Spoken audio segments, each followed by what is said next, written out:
Well, we got a pretty interesting follow-up report on Across the Spider-Verse that seems to feed one of our theories we reported on yesterday. Let's talk about the movie being a love story between Miles and Gwen, and why I think this plays right into that dark ending we reported yesterday.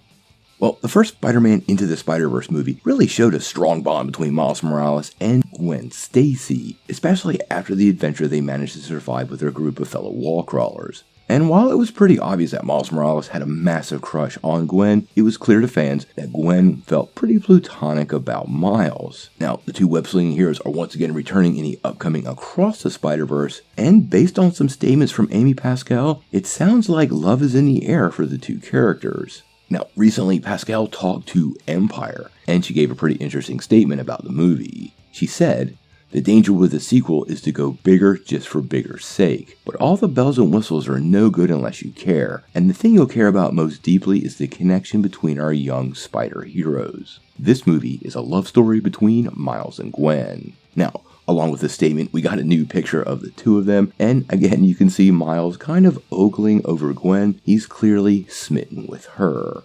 Yesterday, we reported about how this story will be the Empire of the Spider-Verse series, leading to a bit of speculation on what's going to go on, and it seems like Amy Pascal might have actually confirmed it. We know this film is going to leave us in a spot, just like Empire Strikes Back, where when you finish the second, you need to watch the third to find out what happens, and I think Gwen is going to be the center of that.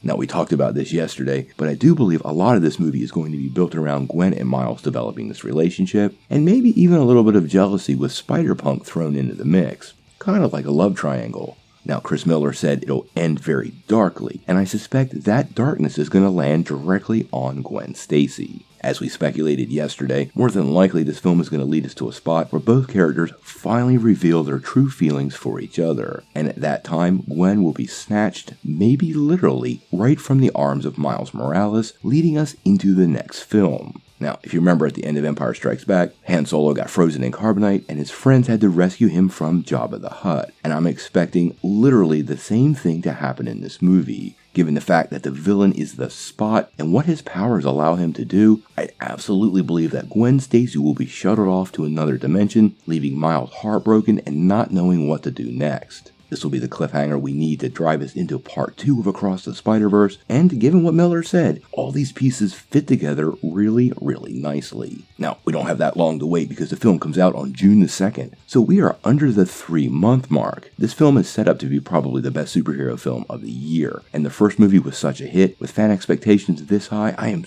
really looking forward to what they're going to bring us here. Whether this involves us losing Gwen, or maybe another Spider character, we're going to have to wait and see, but with a love story being the emotion they're keying the whole film on, it absolutely seems that that is what will be threatened and drive us into the third film. But we'll have to wait and see.